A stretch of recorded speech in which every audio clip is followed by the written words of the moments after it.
Donc en complément à ce circuit, nous pouvons également citer le site d'Hardy, qui se situe également en bordure de la départementale 824 et qui a été, on va dire, l'annexe, le complément du site d'Abbesse. Le site d'Hardy a été uni par mariage du fils de Bertrand Geoffroy, donc son fils qui s'appelait Adolphe Geoffroy, avec une fille Dubourg, qui a permis d'unir dans un même patrimoine les sites d'Hardy, qui était alors une dépendance de la métallurgie de Castets, et le site d'Abbesse. Après avoir emprunté le chemin du Bayou, vous débouchez notamment sur un chemin qui a été conçu spécialement afin de relier les deux sites d'exploitation du fer. On trouve là également les vestiges du laitier qui a servi concassé à alimenter le chemin.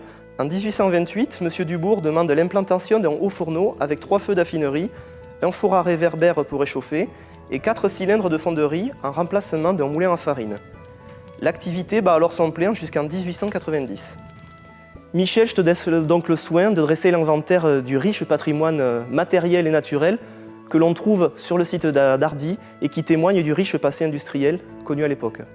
Au sein du camping d'Hardy, on peut voir encore les vestiges d'une ancienne forge avec le chemin qui bordé de platanes et qui a été remblayé avec les laitiers qui servaient à desservir les forges d'Hardy. Et puis on peut apercevoir la chute d'eau qui contrôle l'étang, avec une magnifique chute d'eau d'ailleurs. Et dans le fond, on peut encore observer les restes du haut fourneau, qui était un haut fourneau de 30 pieds, c'est-à-dire à peu près 10 mètres de hauteur, sur lequel on peut encore observer les ferrailles qui servaient à le consolider et les trous d'aération qui servaient à l'activer et même les gueuloirs qui permettaient de sortir la fonte lorsqu'on avait utilisé le fourneau.